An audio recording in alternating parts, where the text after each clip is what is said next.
मन का संतुलन एकाग्र साथ देगा। जब तक मन नहीं साथ देगा तब तक तीन नहीं होंगे, और जब तक तीनों का समन्वय नहीं होगा भाषा नहीं सामने आ सकती। ध्यान रहे, उदाहरण आप मैं प्रश्न करूं अपने आप बताता चलूंगा, लेकिन मैं चाहता हूं कि एक ढंग पूरा हो जाए, ध्वनियों का पूरा हो जाए, वर्णों का पूरा हो जाए, उसके बाद आप जितने प्रश्न कीजिएगा प्रश्न इकट्ठे आ जाए। प्रश्न कॉल रखेंगे, अपने नोट करते रहिए, नहीं तो आप भी भूल जाएंगे। मैंने कहा मन अनिवार्य है, मन की एकाग्रता अनिवार्य है, तत्परता अनिवार्य है, उत्सुकता अनिवार्य है। देखा होगा आपकी कक्षा में कई विद्यार्थी होते हैं, उनके मन में तो रहता है बोलूं बोलूं, लेकिन लगता है गलत ना हो जाए, गलत ना हो जाए। खड़े हो गए, खड़े हो जाओ, खड़े जाओ, बोलो। इधर उधर देख रहे हैं कहीं गलती ना हो जाए। रटा हुआ व्याख्यान भी घबरा के रुक इसलिए जाते हैं कि मन उनका घबराया हुआ है। कहने करते मन की एकाग्रता, तो तीनों का समन्वय, बौद्धिक परिपक्वता, भाषा ज्ञान और मन, ये तीनों का जब समन्वय होता है तो हम भाषा प्रयोग करते हैं। आइए सीधे सीधे हम नर्सरी या पहली कक्षा में पहुंचते हैं, जहां से वर्णमाला शुरू होती है।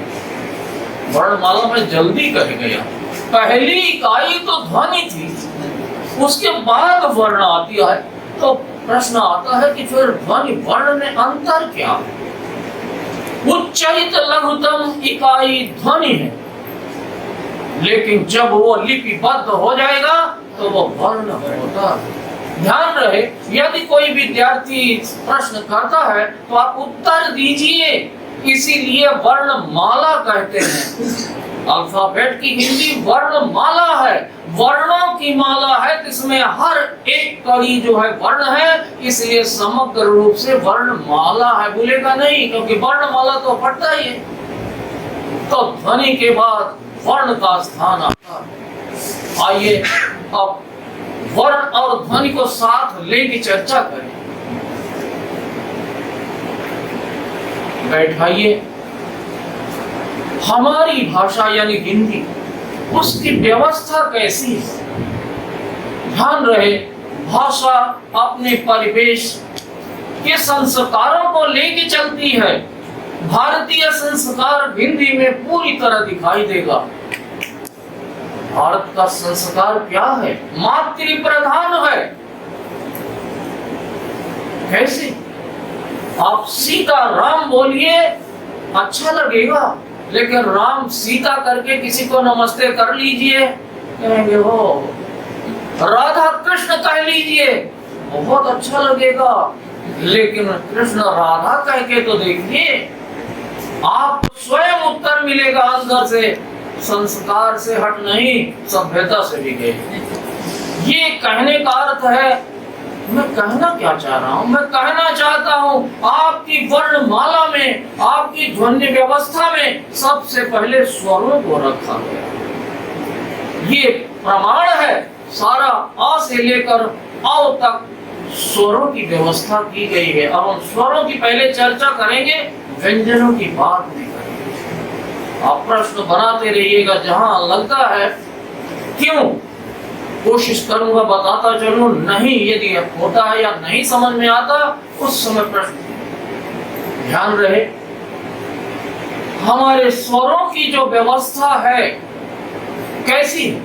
पहली बात तो सभी पुस्तकें आपने पढ़ी होगी, स्वर की परिभाषा अच्छी होती है, निश्चित ही। व्याकरण है तो परिभाषा तो अच्छी होगी, लेकिन कितनी अच्छी है आप उसको टटोलिए। क्या है? कहते हैं जो ध्वनि बिना किसी अन्य ध्वनि के सहयोग से स्वतंत्र रूप से उच्चरित हो उसे स्वर कहते हैं। बिल्कुल सही है, लेकिन मैं तो नहीं मानता। मैं नहीं मानता कि ये सही है पूरी तरह, सही है पूरी तरह नहीं। कैसे?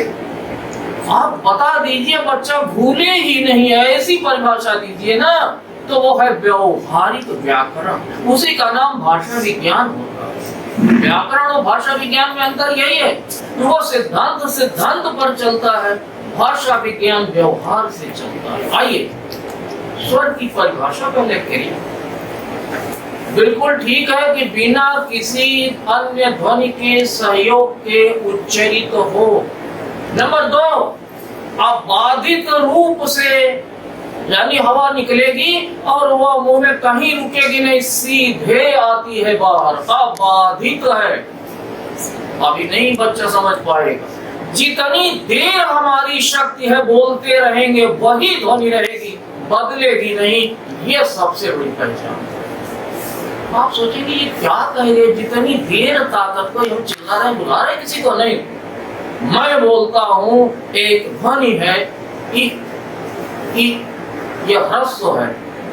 ध्यान रहे, प्रारंभिक कक्षाओं में 50 बच्चों के बीच में मैडम या शिक्षक महोदय पढ़ाते हैं तो कहते हैं बोलो बच्चों छोटी ई, बच्चे चिल्लाते हैं छोटी ई।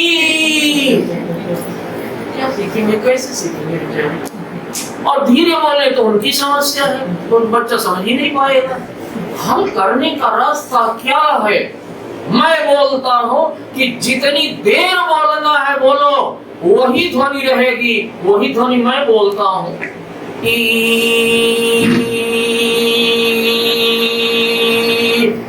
लगातार बच्चे आ रहे थे, पहले से लेके 35 बच्चे घुसे अंदर। 35वें से पूछो कि मैं क्या बोल रहा था तो क्या कहेंगे? ई बोल रहे थे।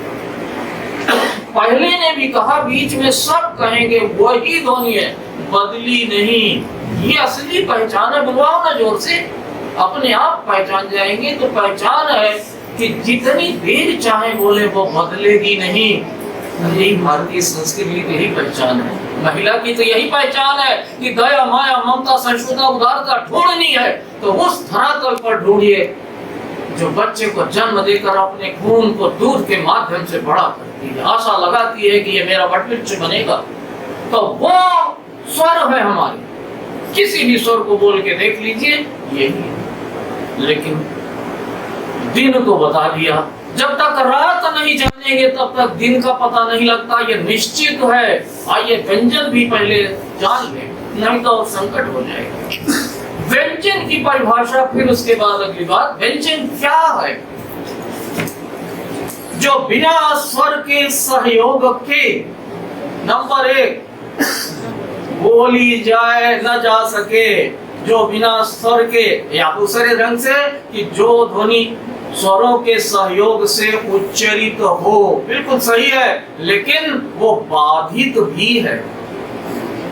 ध्यान रहे, आपकी व्यंजन ध्वनियां यानी हिंदी की कुछ कंठ से रुकती हैं, कुछ तालव्य पे रुकती हैं, कुछ मूर्धा पे रुकती हैं। और बच्चों को ये ना बताइएगा क्योंकि वो नहीं समझते, लेकिन निश्चित समझ जाएंगे कि कुछ ध्वनियां होठों पे आके रुकती हैं। बड़ा सरल है। कहो कि बोलना है पा तो आपका मुंह बंद होगा, हवा रुकेगी, फिर झटके से बाहर आएगी पा फा बा।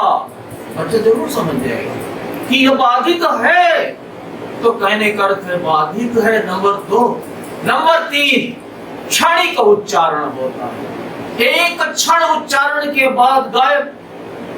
यदि आप बच्चों को बता दिया, उदाहरण दे दिया, माना उसी तरह 35 बच्चे फिर घुस रहे हैं और मैं एक ध्वनि बोल रहा हूं, सुनिए बच्चा क्या उत्तर देगा, प्रश्न करेंगे। मैं कहता हूं पा, 5वें बच्चे से मैं कहता हूं क्या बोल रहा था, बोल रहे थे। और बड़ा नटखट बच्चा होगा 35वां, तो उससे कहूँगा क्या बोल रहे, बोले सर अब चिल्ला रहे थे बोल नहीं होता है, चिल्ला रहे थे ये पहचान है। आप इस तरह से जब बताएंगे भूलेगा कैसे? हंस हंस करके वो सीखेगा। तो ये व्यंजन की परिभाषा। आइए स्वरों से मेल किया जाए, कुछ चर्चा की जाए, स्वर क्या है क्या नहीं है, बड़ी चर्चा होती है। अब मैं एक घटना बताता हूं जिससे आपको हल हो जाएगा। नियम निर्धारक संस्था केंद्रीय हिंदी निर्देशालय मानव संसाधन मंत्रालय की भाषा के निर्धारण की, व्याकरण के निर्धारण की संस्था है, जिसमें मैं प्रायः जाता रहा हूँ। एक बार की घटना बता रहा हूँ, उस घटना के माध्यम से आपको सूत्र मिल रहा है। वहां दिल्ली विश्वविद्यालय के संस्कृत के प्रोफेसर साहब भी थे, क्योंकि भाषा पर चिंतन चल रहा था। तो संयोग की बात है, उस चर्चा में खूब जबरदस्त चर्चा हो गई कि जो स्वर, मैं गलत बोल रहा हूँ, ध्यान दीजिएगा शुद्ध बात में, उन्होंने ये कहा कि जो स्वर री है, ये री उच्चारित तो नहीं होता, इसलिए इसको गायब कर दिया। जितने बैठे थे लगभग सब ने स्वीकार किया कि हाँ, उच्चारण तो संभव नहीं है, उड़ा दिया जाए। अंत में निदेशक महोदय थे, मैंने कहा मैं कुछ बोलना चाहता हूँ। पहले कोई विशेष बात? मैंने कहा हाँ, थोड़ा सा, पहले बताइए। मैंने फिर प्रोफेसर साहब की ओर इशारा किया, मैंने कहा महोदय, आप कह रहे हैं कि री को निकाल दिया जाए, री को अशुद्ध बोल रहा हूँ, री को निकाल दिया जाए। हाँ जी, जब वो बोला ही नहीं जा सकता। मैंने कहा बोला ही नहीं जा सकता, उसमें अंतर ही नहीं है, ये आप क्या कह रहे हैं? बोले अंतर ही नहीं। मैंने कहा जी सुनिए, मैं बोलना शुरू किया। मैंने कहा दोनों आप बोर्ड पर लिख दीजिए, स्वर री और री दोनों लिख दीजिए।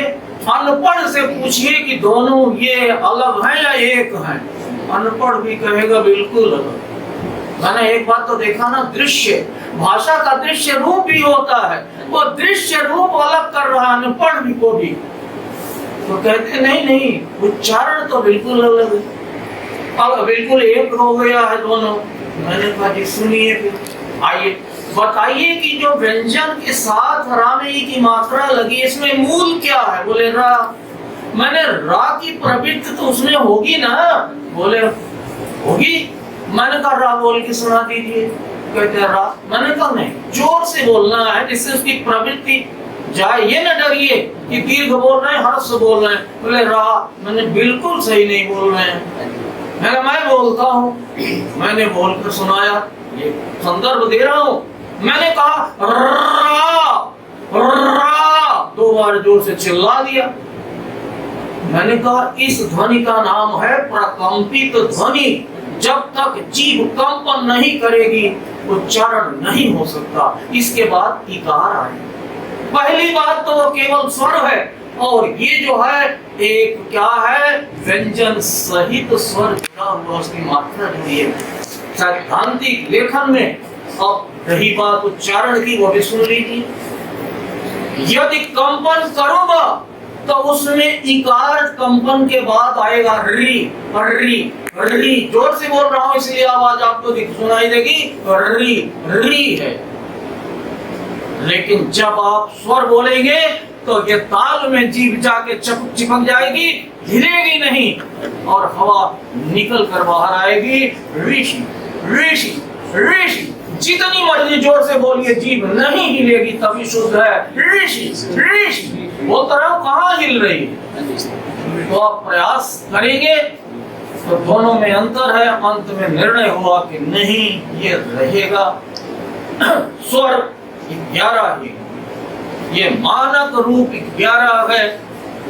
गोकन साहब कह रहे थे ऐसे प्रश्न आते हैं, इसलिए मस्तिष्क मेरा वहां पहुंच रहा है कि 11 स्वर हैं। यदि आपके प्रतियोगी परीक्षा में आ जाए कितने स्वर हैं, तो निश्चित रूप से 11 लिखिए। अब रही बात और आगे सोचने की, थोड़ा आगे भी सोचिए। आपके सामने कोई खड़ा होकर के कह दे, सर ये बताइए, हमें कॉलेज में पढ़ाया जाता है, स्कूलों में पढ़ाया जाता है, हमारी शिक्षक महोदया कहती हैं क्या? वो कहती हैं कि यदि आपको डॉक्टर लिखना है तो ऊपर चंद्र लगाओ, कॉलेज लिखना है तो ऊपर चंद्र लगाओ, बॉल BALL बॉल लिखना है तो ऊपर चंद्र लगाओ। तो आपके मन में आता होगा ये कहां से आ गया? ध्यान रहे, ऐसे प्रश्न आपके मन में उठे तो समझिए आप भाषा सीखने चल रहे हैं और सीख रहे हैं। क्या है? ध्यान दीजिए, ये व्याकरण में अभी स्थान नहीं पाएंगे, आपकी वर्णमाला में स्थान नहीं मिला है इसे। लेकिन भाषा विज्ञान ने इसे अपना लिया है, यानी व्यवहार में अपनाया है। भाषा विज्ञान मतलब आपके व्यवहार का विज्ञान। उसने अपना लिया गया कि यदि हम अंग्रेजी के शब्द को नागरी में लिखते हैं तो मानक रूप में पुकार कीजिए, और सबसे ज्यादा गोल है, इसे सबसे ज्यादा वृत्ताकार शब्द कहते हैं, मुंह शब्द से ज्यादा गोल होता है। तो कहने का अर्थ है ये अभी व्यवहारिक है, भविष्य के गर्त में हो सकता है लिया जाए, आपकी वर्णमाला में हो सकता है न लिया जाए। ये पूछे ये कैसे कह रहे हैं आपकी न लिया जाए, वो भी उत्तर आपके पास है, तैयार रहिए उत्तर के लिए। उदाहरण के लिए आप बैठे हुए बोल रहे हैं तो गजल पढ़ रहा है, चलेगा, गजल पढ़ रहा है चलेगा। लेकिन यदि उर्दू मुशायरे में आप बैठे हुए हैं और आप में वो ज्ञान भी है और आपने कह दिया तो आप अनपढ़ ही होंगे, आपको गजल कहना पड़ेगा, ग में भी नुक्ता, ज में भी नुक्ता बोलना पड़ेगा, यानी परिवेश की दिन। आप गांव में जाकर के हरियाणवी रंग में बोलते रहिए, बिल्कुल चलेगा, लेकिन आप मानक हिंदी बोल रहे हैं तो निश्चित रूप से गर्व के साथ मानक हिंदी बोलिए। परिवेश आपकी पहचान होती है। कहने का मेरा अर्थ है कि ये स्वरों की बात है। स्वर उच्चारण, स्वर लेखन आप अच्छी तरह से जानते हैं। बाकी जो प्रश्न आपके होंगे वो नोट करते चलें। आगे मैं व्यंजन की ओर चलता हूँ। थोड़ा सा व्यंजन परिभाषा तो हो गई, अब प्रश्न उठता है इनकी व्यवस्था की। अच्छी तरह व्यवस्था जानते हैं कि इसमें 5 वर्ग हैं, जिसको कहते हैं कवर्ग, चवर्ग, टवर्ग, तवर्ग और फवर्ग, और सब में 5-5 हैं। यानी हमारे वर्ण या व्यंजन वर्ण 5-5 की व्यवस्था है। और व्यवस्था में सबसे बड़ी व्यवस्था है कि अंतिम नासिक के नाक से केवल निकलेगी, 5वीं ध्वनि नाक से ही निकलेगी। अब इस पर थोड़ा सा विचार कीजिए। और अंत में 2 4 के वर्ग हैं, अंतस्थ और ऊष्म। ये पूरा जोड़िए जितने हैं सामान्यतः ये वर्णमाला के अंग। ध्यान रहे, बीच में कड़ी छूट सी रही है। वो छूट ये रही है कि यदि पूछा जाए कि वर्णमाला में कितने वर्ण हैं तो सावधान, आप स्वरों को गिनिएगा, उनकी मात्राएं न गिनिए। वो अंक पूछ रहा है कितने चिन्ह हैं तो नहीं पूछ रहा है, वो कह रहा कितने वर्ण हैं। तो वर्ण स्वर होते हैं, व्यंजन होते हैं, मात्राएं वर्ण नहीं हुआ करती। ध्यान रहे, ये थोड़ा सा मन से। यदि कहा जाए चिन्ह, ध्यान रहे, अभी आएगा वो भी बात की वर्तनी क्या होती है। अभी तो हम सही पढ़ रहे हैं ना, अब घूम करके फिर स्वरों के पास जाना पड़ गया संख्या की दृष्टि में। यदि चिन्ह कहा जाए तो यदि 11 हमारे स्वर हैं तो मात्राएं कितनी हैं, ये तो प्रश्न पूछूंगा ही। तो कोई बता दे। चुप है इसका मतलब संदेह हो रहा है, कोई बात नहीं। ध्यान दीजिए, केवल 10 मात्राएं। अब कहेंगे क्यों? क्योंकि और की मात्रा नहीं होती। दीर्घ आ से शुरू होता है और उसके बाद सबकी मात्राएं।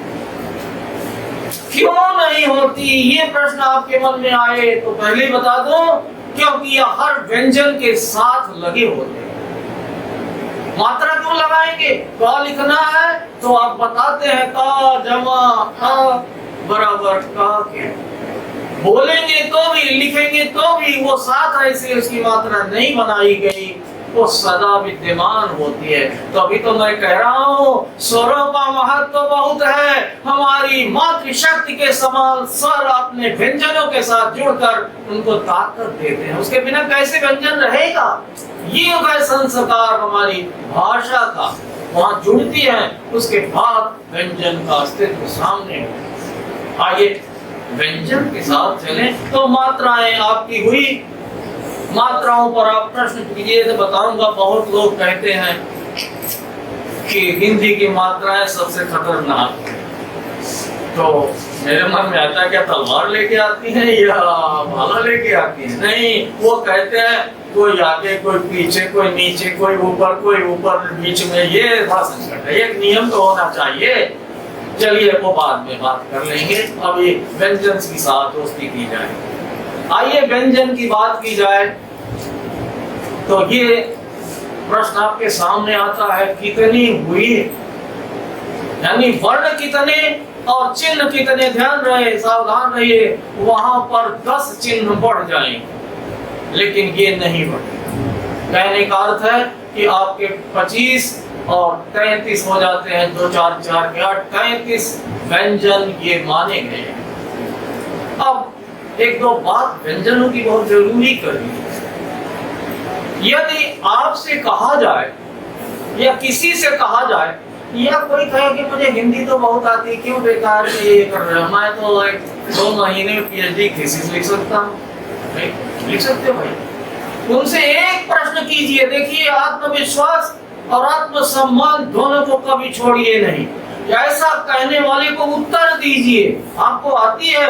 हाँ आती है, बोलिए जी। मैं शुरू के 4 व्यंजनों को मैं बोल रहा हूँ, 5वां आप बोल दीजिए ना, या आप शुरू के 5 व्यंजन बोल दीजिए ना। चुप हो तो तैयार ध्यान दीजिएगा। चुटकी बजाने के समय से ज्यादा समय न लीजिए, आप झपकने के बराबर समय लीजिए। वही जो है ह्रस्व होता है, क ख आ, उसका लगभग गुना। इसलिए बोलते समय सावधान, क ख ग घ, रुक जाइए, कहिए, बोलिए।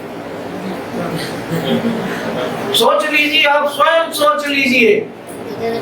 जब न बोल पाए तो प्रश्न करना चाहिए ना, क्यों नहीं बोल पा रहे हैं। ये भाषा विज्ञान बताएगा, ये व्यवहार आपका बताएगा, तब आप लगेगा कि उसको समझा दिया सही।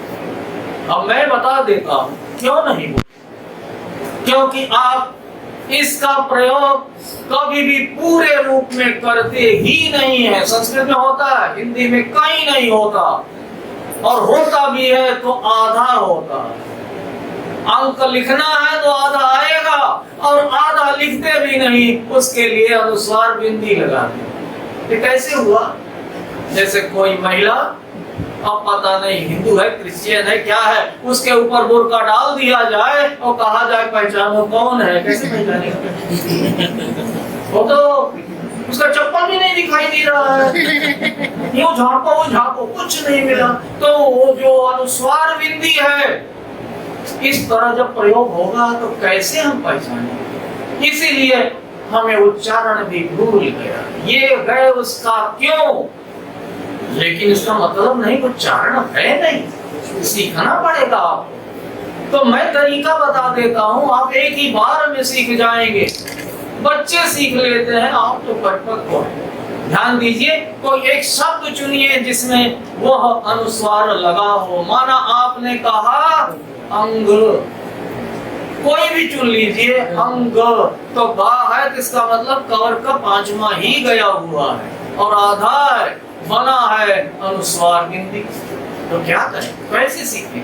ध्यान दीजिए, सबसे पहले हम कहेंगे 3 बार शब्द बोलो, तीनों आप शुद्ध बोलेंगे, मैं भी शुद्ध बोलूंगा। अंग अंग अंग, बिल्कुल शुद्ध। अब अगला कहता है ऐसा कीजिए, गा को खा जाइए, बहुत देर हो गई, भूख लग गई है, गा को खाइए। गा ना बोलिए तो आप बोलेंगे अंग अंग अंग।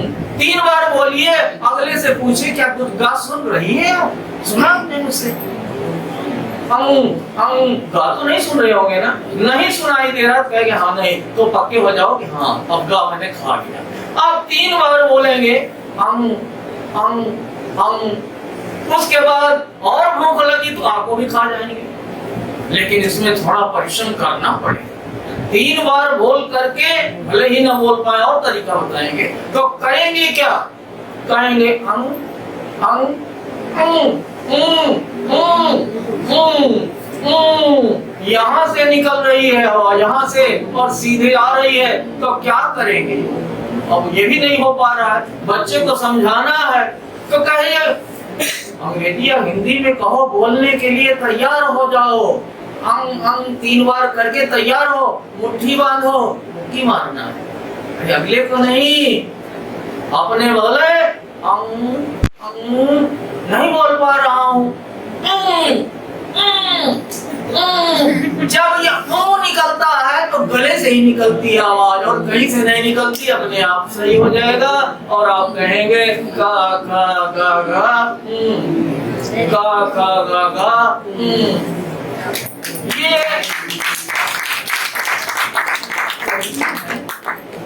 क्योंकि व्यवहार से सीखा जाएगा, तभी भाषा विज्ञान है। व्याकरण पढ़ाने वाला नहीं सिखाता, सीख ले तो भी सिखा सकता है। आइए आगे चलते हैं। ये व्यंजनों की बात है। जहां कहीं अब एक साहब से मेरी लड़ाई हो गई, लड़ाई मतलब डंडे लाठी से नहीं हुई, वहां का युद्ध हुआ। वो कहते हैं कि आप टावर का अंतिम जो है ना, ये और तरीके से भी तो लिख सकते हैं। मैंने कहा कैसे भाई, लिख के दिखा दो। तो वो कहते हैं ड़ा लिखो, ऊपर चंद्रबिंदी लगा दो, बोलो। ठीक कर रहा है, ऊपर बिंदी तो हो गया। लेकिन तब मैंने हाथ ठोकर मारा, तो मैंने कहा ये तो हो तो सकता नहीं, ये फंसा रहा है। तो मैंने कहा बंधुवर ये बताइए कि ये ड़ा जो मूल इसका है, ड़ा ये कहां से निकलता है बताइए? ये मुंह से निकलता है। ड़ा मूल जो इसका चिन्ह है, ड़ा टा टा डा डा डा, ये अंदर से निकल रहा है, यानी तालब में है। ये केवल नाक से निकलना चाहिए, और हाँ जो है केवल नाक से निकलता है। समझ में आ गया? बोले हाँ जी, मान लिया। तो आपको बैठाना है। न जाने कितने ऐसे लोग हैं जो आपकी परीक्षा लेंगे या अंग्रेजी दा है तो पीछे करना ही चाहिए। आइए थोड़ा और आगे चलिए। चूंकि टावर की बात हो गई तो जो चलता वही चल पड़ता है। अब टावर में इन 33 के अलावा 2 चिन्ह और ले लिए गए, वर्ण, व्यंजन वर्ण। एक डा ढा और उसके नीचे बिंदी लगा के भी है। बोल नहीं रहा हूं मैं कह रहा हूं उसके नीचे बिंदी लगा हुआ है। कई बार बच्चों को संकट होता है, आप तो लिख लेंगे, लेकिन तरीका बताना है कि कैसे किया जाए। पहले लिखने का तरीका, तो कहिए कुछ शब्द चुन लीजिए। कहिए रोड लिखोगे तो बिंदी नहीं आएगी, टा टा डा रोड, टा टा डा रोड, वही क्रम से चल रहा है और डा रहेगा रोड। इसी की हिंदी है सड़क बड़ा बड़ा, सड़क बड़ा, और डा डा डा डा हुआ, यहाँ ड़ा हो गया, ड़ा ड़ा। तो है क्या? इन दोनों चिन्हों को कहते हैं उत्क्षिप्त चिन्ह। उत्क्षिप्त माने उछलना, क्षिप्त माने गिरना। आपकी जीभ इस माउथ कैविटी में, मुख गुहा के अंदर झटके से ऊपर जाएगी और झटके से नीचे आएगी। जैसे मेढक तालाब के नजदीक हो, आप उसको छेड़ दें तो ऊपर कूदता है और जब से नीचे आता, बिल्कुल वही आवाज आपको आ जाए तो समझ लीजिए ये ड़ा और ढा है, पक्के हो गए हैं। जो ज्यादातर बीच में आते हैं, ध्यान दीजिएगा, ज्यादातर ध्यान रहे। पढ़ना चढ़ना मढ़ना ये बीच में, सब में बिंदी लगेगी, लेकिन ढपली है, ढलान है तो नहीं लगेगी, प्रायः थोड़ा सा जो भारी। तो ये आपकी व्यंजन वर्णमाला की बात थोड़ी सी हुई। बाकी आपके प्रश्नों की प्रतीक्षा रहेगी इस क्रम के बाद। मैं लेता हूं थोड़ी सी और इसी वर्णमाला से जुड़ा हुआ। कुछ लोग कहते हैं कि आप वर्णमाला में अ को तो ले लिया, सावधानी में कर रहा हूं उसी से, लेकिन अंक क्यों नहीं ले रहे हैं? ये तो लिखा होता है किताब में। तो आप कह दीजिए हाँ लिखा होता है, लेकिन ये स्वर नहीं है। ध्यान दीजिए, स्वर नहीं है, इसलिए गिनती नहीं कर रहा हूं। क्यों नहीं कर रहे हो? क्यों स्वर नहीं है? तो उनका नाम बता दीजिए। ये अयोग वाह है, इनका नाम है अयोग वाह। नाम भूल जाए तो कोई बात नहीं, तेरा तुझको अर्पण, क्या लागे मेरा। याद रखना है क्या है, क्यों है। तो ध्यान रखना है तरीके से। पहला है अंक, अंग अंग अंग अंग यानी अनुस्वार बिंदी। ये क्या है? इतनी देर हम चर्चा कर रहे हैं कि नासिक के व्यंजनों के आधा रूप जो होता है वही है।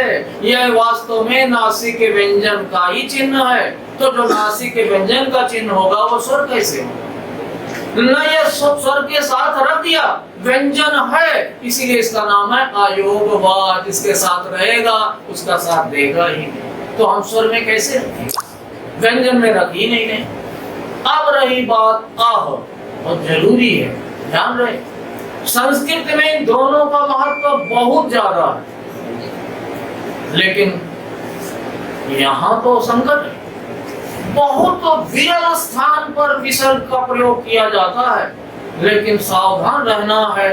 मैं गिनतियों की ओर जा रहा हूँ, अंक की ओर। 1 से लेकर के ध्यान दीजिए, आपकी गिनती या अंक जो है वो शून्यवाद से चली। शून्यवाद यानी ये कवि सृष्टि शून्य, उसके बाद धीरे धीरे यहाँ पर जन्म हुआ और सृष्टि का निर्माण हुआ। इसी सिद्धांत पर हमारी अंकमाला है। हर एक अंक के साथ गोला होगा। एक गोला करेंगे 1 बन जाएगा, 2 गोला करेंगे 2 बन जाएगा, 3 गोला करेंगे 3 बन जाएगा, आदि आदि। ये ना कह देना चौथे में 4 क्यों नहीं हुआ। यानी मैं संकेत कर रहा हूं कि इसमें गोलाकार रूप का है। लेकिन हम सोचते हैं ये जो प्रयोग करते हैं, अंतरराष्ट्रीय अंक कहते हैं इसे, ये तो अंग्रेजी का। अंग्रेजी के बाद शून्य नहीं है, शून्य की धारणा हमारी है। हम शून्य की चर्चा नहीं करते, लेकिन शून्य है, अब बैठाना है। प्रश्न उठता है कि पहले माना जाता था 6 अंग्रेजी का जो है उसके लिए 6 विसर्ग लगा देते थे। ध्यान दीजिए, पहले कह रहा हूं। क्यों? क्योंकि ये संस्कृत में प्रयुक्त है, तत्सम शब्द है और प्रयोग हो रहा था, इसलिए प्रचलन। लेकिन गंभीर विचार हुआ। आप 1 से लेकर के लगातार 1 2 3 4 5 7 8 9 10 लगातार या 9 तक पहुंचिए, एक भी शब्द तत्सम नहीं है, सभी तद्भाव है। तो 6 को कैसे हम ले लें?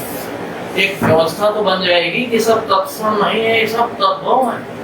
लेकिन ये कोई प्रमाण नहीं होता, ये कोई बात नहीं। एक भी हो सकता था, हम संस्कृत जननी मानते हैं, इसलिए विचार क्या किया गया, बुलवाया गया सबसे। जब ज्यादातर बोलो लोगों ने कहा गया तो कहते हैं 6 6 6 5 6 7 5 6 7। कुछ लोग तो उल्टा पुल्टा बोलते हैं 5 6 7 5 6 7 5 6 7। लेकिन 5 6 जिसे शुद्ध माना गया, विसर्ग का लगभग उसमें हकार आ जाता है। तो उच्चारण बहुल रूप में देख करके अब मानक ध्यान रखिएगा, हकार ही होगा, छ और ग। तो ये भी अंकमाला की बात है। शेष अंक लगभग ठीक हैं। लिखने में एक ही संकट है, वहां मैं ज्यादा नहीं जाना चाहूंगा कि कंप्यूटर के कई फॉन्टों में कई रूप जब आ जाते हैं तो संकट है। लेकिन वो संकट कंप्यूटर वर्ग का है, वो व्यवस्था करेंगे तब क्या करना है, उस पर हम ज्यादा चर्चा नहीं करना चाहते। तो अब मैं समझता हूँ आपका एक चरण लगभग पूरा हुआ और प्रश्न यहाँ तक आपको लगता हो कि वर्ण, वर्णमाला, ध्वनि और उच्चारण, यहाँ तक कोई प्रश्न है तो प्रश्न कीजिए, उसके बाद फिर आगे। क्यों? बिल्कुल स्वागत। सर, हम चाहते हैं कि आपके मुख से जितने स्वर उनका उच्चारण शुद्ध उच्चारण सुनने को मिले। प्रयास करूंगा कि स्वरों का शुद्ध उच्चारण हो सके। तो पहली बात तो ये मन में बैठा लेना, मैं बता दूं उच्चारण प्रक्रिया को भी, कि आपकी वर्णमाला में 4 स्वर ह्रस्व हैं। इनका उच्चारण बताया झपकने, पलक झपकने या चुटकी बजाने का समय होगा। शेष ध्यान रहे, संयुक्त वर्ण जो हैं ए, आई, ओ, औ, ये सारे निश्चित रूप से दी। अब आपको अंदाज हो गया कि सभी दीर्घाएं जो संयुक्त हैं और जो चार हैं उन पर ही आपको नियंत्रण करना है। चुटकी बजाने का समय शेष लगभग दूना लगेगा। ध्यान रहे, दूना ना कभी कहिए, लगभग दूना। वो कहेंगे क्यों? क्योंकि कई बातें सामने होती।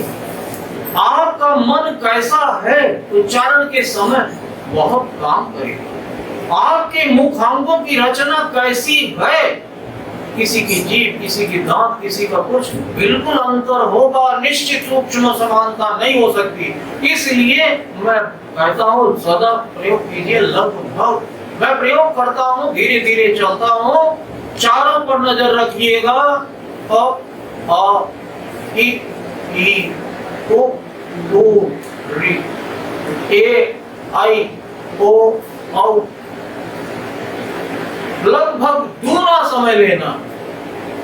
तो कहने का हाँ जी, ए के बाद आई आया आया ए आई आई ओ औ, यानी आ और ई मिल करके दीर्घ संधि जो बनती है, आ और ई बन करके ए आई बनते हैं, और ओ औ आ और उ मिल करके उनका है। लेकिन उच्चारण में बहुत कुछ अंतर भी नजर आएगा।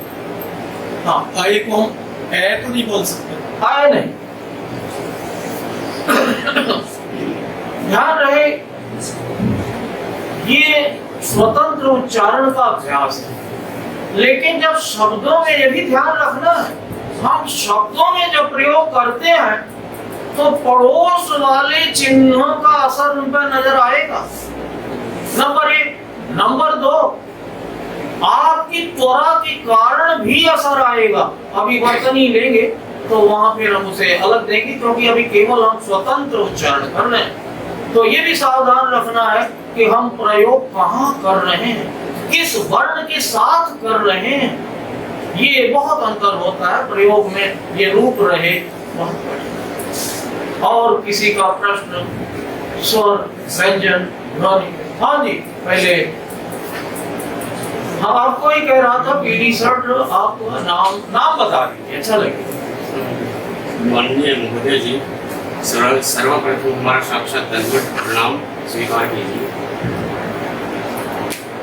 तो एक बार हम भी बता रहे हैं कि आपको उच्चारण करके प्रयास हमारे उच्चारण कर रहे हैं हम लोग, लेकिन मैं विचलित कर दिया भाषा प्रेमियों ने। उस वर्ण से मुझे दूर हटा दिया गया और दूसरी विचलता में दूसरा वर्ण हमारे लबों पे आ पहुंचा। बात कर रही थी अभी आपने बताया इस वर्ण का उच्चारण, लेकिन किसी ने उसके मुझे धोखे में डाल के उसका भी उच्चारण बता दिया। 3 दिन पहले भी बात हुई थी, इस पर चर्चा हुई थी, हम अडिग रहे, लेकिन उन्हें हमारी बात को दरकिनार कर दिया। अब आप तो ये है आ ई ओ री, ए आई ओ औ अंग। अक्षरों में अंग न जोड़, लिखा होना अलग बात है, लेकिन उनको जोड़ना अलग बात है। मैंने कहा ना, ये स्वर है ही नहीं, ये अयोग वाह। यहाँ आ सकते हैं सर? हाँ जी बिल्कुल आ जाइए, या नहीं यहाँ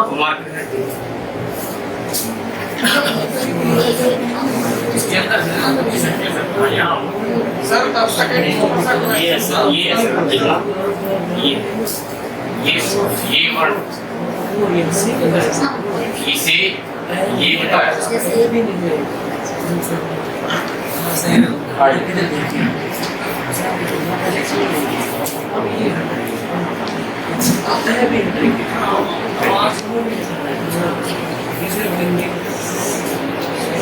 मैंने कहा, मैं जो कह रहा हूँ वो कुछ सोच विचार कर है। जानते हैं, कहा जाता है मुंडे मुंडे मति भिन्ना। हर व्यक्ति का अपना चिंतन, अपना मनन और अपना कथन होता है। आप सबका स्वीकार कर सकते हैं, असंभव। आपकी आत्मा किसे मान रही है ये मत कहिए उन्होंने ये कहा, मैंने कहा मुझसे लड़ाई हो गई है। तो क्या मैं उनका मत मान करके यदि चलूं और ये दूसरे से कहूं कि नहीं नहीं नहीं, आप सत्य मार्गी हैं तो आप सत्य मार्ग पर चलिए, लाख कोई आपको बहका रहा है तो बात नहीं, चिंता क्यों की नहीं। भाषा का प्रेमी भाषा के मंत्र को ले रहा है, यदि मुझ में कहीं कमी है, कोई उच्चारण में कमी, आप बताइएगा, मैं स्वीकार करूंगा कि मैं यहाँ कहीं फिसल गया, कोई दिक्कत नहीं। इसलिए आप तटस्थ हैं और हैं तो वहीं तक रहें, किसी की बात को कोई चिंता। मैंने कहा शिक्ष के लिए कोई इच्छा कोई इच्छा कोई इच्छाएं कोई इच्छा कह रहा है तो मैं तो किसी को नहीं रोकूंगा, जो है उसे अपना इच्छा यही, ठीक है। और किसी का इधर आपका 2-3 प्रश्न इकट्ठे कर दूं? कोई बात नहीं। एक तो संयुक्त व्यंजन है, उस पर मेरी शंका है। हाँ ये क्षेत्र ज्ञश्र है, हाँ इनको क्योंकि ये पहले ही अस्तित्व में है, क्या इनकी गणना अलग से वर्णमाला में की जाएगी? नंबर 2, जैसे पै में नीचे र है, प्र, द में नीचे र, द्र, द में नीचे वह, द्वारा, वर, सिद्धांत, द में नीचे धर, क्या इनको हम संयुक्त व्यंजन माने? और एक है विसर्ग की क्या आवश्यकता है? यदि उसका उच्चारण था तो क्या उसको वर्णमाला में विसर्ग के रूप में अलग से स्थान उसको दिया जाना चाहिए? बैठिए, अभी मैं वर्तनी आने वाली थी, उसी की प्रतीक्षा में था, शायद ये आ ही जाता। आपका कहना है कि ये रकार जो है रा वर्ण, बताया मुझसे लड़ाई होती खूब होती है क्योंकि मैं मुखर हो जाता हूँ। वो कहते हैं, आप कहते हो हिंदी में एक ध्वनि के लिए एक वर्ण है, इसकी विशेषता है, लेकिन रा 4 तरह से लिखा जाता है जी, क्या है विशेषता? अब आपको बताना है कि 4 है और 4 है तो उनका स्वरूप क्या है, आपको बताना है कि इसमें केवल एक आधा है जो ऊपर चढ़ा हुआ है, शेष तीनों पूरे हैं, राव पूरे हैं। प्रश्न अलग है कि क्यों 3 तरह के बनाया, लेकिन अभी यह है कि वो ऊपर वाला क्यों आधा है। भाषा विज्ञान बताएगा, व्याकरण नहीं बताएगा। भाषा विज्ञान बताता है, क्या बताता है? वो कहता है कि सड़क पर 2 व्यक्ति गए और सड़क पार करना था, एक को कंधे पर बैठाया है और दूसरा पैदल चला जा रहा है। बताओ लंगड़ा कौन होगा? जिसमें स्वर न हो वो कंधे वाला ही हो सकता है लंगड़ा, इसलिए स्वर विहीन वर्ण वही राम ऊपर वाला। कब का हो जाइए आज के बाद की वो अधूरा है। अब प्रश्न उठता है, आपका उत्तर आ रहा है कि ये तीनों कैसे पूरे हो गए? तो ध्यान दीजिए, वही बात यहाँ भी है। भले ही सड़क नहीं पार करना है, पैदल चले जा रहे हैं और आपने देखा कि एक नीचे है चल रहा है, एक ऊपर है, कहां से है? कमर में लटकाए हुए बच्चा है या कुछ है, लंगड़ा है, जो भी उसको बगल लगाए, इधर लगाए, कहीं लटकाए आप। तो ध्यान रहे, जो सबसे नीचे होगा वो पूरा होगा। आप लिखते हैं क्रम, क्रम लगता तो का पूरा है। ये तो पता सर, इनको संयुक्त व्यंजन माने या नहीं?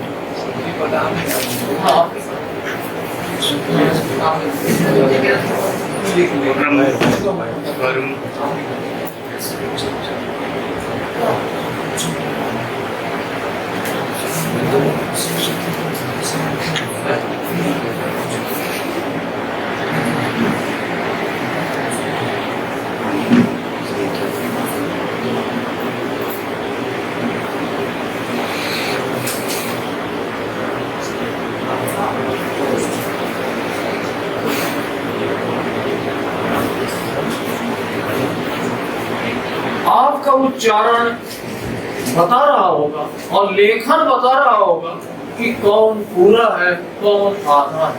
यदि रमेश कहो तो स्पष्ट है, वो तो ऊपर से नीचे तक हुई है। तो अब प्रश्न उठता है, अभी आपका प्रश्न आगे है कि इसे संयुक्त माने या ना माने। यहाँ 2 प्रश्न है, एक के साथ 2।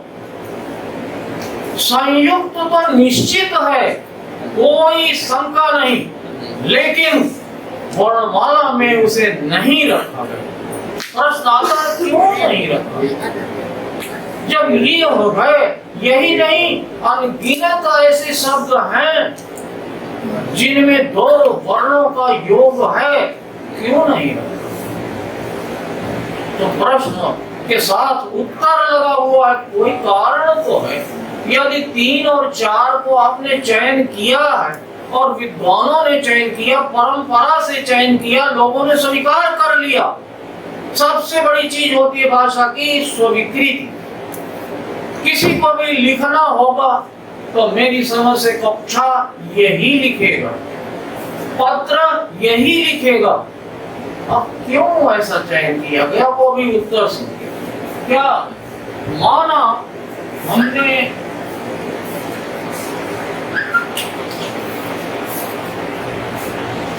दो त्रा लिखा हुआ है, आपकी आंखें क्या कह रही, किसमें गलत होने की संभावना ज्यादा है? ये जो लिखा हुआ है ये कुछ और हो सकता है, लेकिन स्पष्टता के लिए ये त्रा बनाया गया, इसलिए ऐसा किया गया। आगे चलिए, यह है संयुक्त है निश्चित रूप से। कैसे है?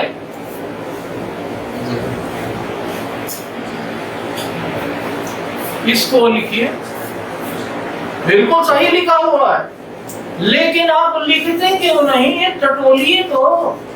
किसी भी भाषा की सबसे बड़ी विशेषता होती है, और वो भी लिखित भाषा की, कम समय, कम शक्ति, कम खर्च हो और अभिव्यक्ति पूरी हो, वो भाषा श्रेष्ठ हो। तो जरा लिख के देखिए, किसमें समय ज्यादा है, किसमें स्थान ज्यादा घेरता है, किसमें स्याही ज्यादा लग रही है, ये व्यवहारिक बात है। ध्यान दीजिएगा, ये ना सोचिए थोड़ा ज्यादा लग गया तो क्या फर्क। तुलना करके हम मानवीय प्रवृत्ति में जी रहे हैं, तो कहने का अर्थ ये जो चुने गए हैं, अब तीसरे के बाद एक और ले लिया गया है निदेशालय की ओर से, ये भी ले लिया। कुछ ऐसे लिखने लगे थे, मैंने कभी प्रयास किया था ऐसे लिखूं। जब कभी शुरू में मैं भाषा अध्ययन करने लगा तो मैंने सोचा क्यों मैं ऐसा लिख के कोशिश करूं। जैसा लिखा, चारों ओर से टोंक आ गई, ये क्या है, आप क्या समाज स्वीकृति से अलग चलेंगे? मैंने इसे छोड़ दिया, क्योंकि मेरे नाम के आगे मिस्र लगा। तो ये कारण है कि हम तीनों बातों को ध्यान देते हैं, फिर समाज स्वीकृति को देखते हैं, उसके बाद ये निर्णय होता है। इसलिए इस समय 4 संयुक्त वर्णों को ही रखा गया है। आप कहा जाए मानक वर्णमाला तो ये संयुक्त नहीं जुड़े, चारों नहीं जुड़े, लेकिन यदि सामान्य कहा जाएगा तो चारों जुड़ जाएंगे। लेकिन ध्यान रहे, यदि आप प्रतियोगी परीक्षा में बैठे हुए हैं तो उसके आगे ब्रैकेट में लिख दीजिएगा संयुक्त, क्योंकि शेष सभी मूल वर्ण हैं। चाहे स्वर है, व्यंजन, स्वर में तो अलग होते हैं लेकिन व्यंजन सारे मूल। तो ये रहा आपका। अब चलते हैं थोड़ी और आगे। सर ये जो त्रय बना है इसमें त प्लस र प्लस अ, तो इसमें आता कौन सा है? आप देखिए ना, आ कहाँ से शुरू हुआ? यहाँ से शुरू है ना, यहाँ से शुरू है। ये का यहाँ से शुरू होता है ऊपर से, और र नीचे है, तो नीचे वाला र होगा। देखना शिरोरेखा से कौन शुरू हो रहा है, वही तो ऊपर होगा। हाँ,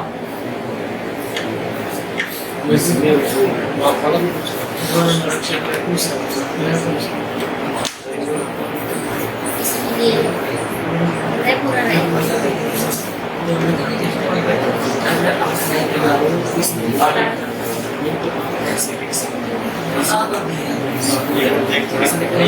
आप अपना परिचय दीजिए, पूरा परिचय दीजिए।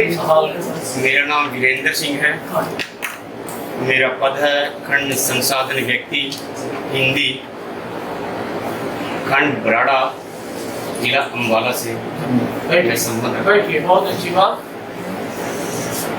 अम्बाला से हैं आप, पर पंजाबी का असर नहीं पड़ा, यही क्योंकि मैं हरियाणवी जब अध्ययन करता हूँ तो हरियाणवी रोहतक की केंद्रीय मानी गई है, हरियाणवी और जींद यानी रोहतक। पंजाब का भी है हमारे पास में, क्योंकि मेरा जो जिला है ना वो कैथल है। और इन सभी में भाषा की बात कर रहा हूं। मैंने कहा फिर हरियाणवी दिखाई देती है जब मैं पलवल पहुंचता हूँ फरीदाबाद से आगे, तो वहाँ ब्रज हरियाणवी नजर आ जाती है, वो गया हो। जब आपके यहाँ पहुंचता हूँ तो मिनट शब्द ही नहीं मिलता, हर मिनट जाते हैं, मतलब वहाँ असर पड़ता है। तो मैं सीधे इस विषय पर आप क्या रहा हूँ ये बता चुका हूँ, पता नहीं कैसे आप भूल गए हैं, इसीलिए पूछा कहीं आप अम्बाला में चले गए। ध्यान दीजिए, ये बता चुका हूँ ये क्या है, ये कवर का 5वां व्यंजन है। यदि कवर का 5वां है तो बहुत देर तक चर्चा कर चुका हूँ। ये क्या है बता चुका हूँ कि इसके नीचे बिंदी नहीं, इसके बिंदी लगी है, केवल हिंदी में प्रयोग होता है, संस्कृत में शब्द नहीं था, उच्छिष्ट नाम है, पर्याप्त विस्तार से बता चुका है कि ये बीच में पराया और ये उच्छिष्ट है कि आपकी जीभ ऊपर उछलेगी और फिर नीचे तलवे में आ जाती है, तब ये होता है डा डा डा, लेकिन डा डा में सीधे ऊपर चिपकती है, डा डा नहीं आवाज। तो ये तीनों में अंतर देखने में एक मान लीजिएगा, लेकिन जानते हैं कि हर चमकदार चीज सोना नहीं हुआ करती है। रेगिस्तान में हिरण का भ्रम कब होता है, चमकती हुई रेत को देख करके पानी सोचता है, भागता है, गिर कर बेहोश हो जाता है। तो हम तो शिक्षक हैं ना। आइए आगे चलते हैं। चवर्ग का अंतिम पंचम वर्ग ये लिखा हुआ प्रवास नहीं, इससे लेते हैं, इससे मिलते हैं, इसका उच्चारण। हाँ बिल्कुल, उसका भी कीजिए। चवर्ग का 5वां भी संकट है।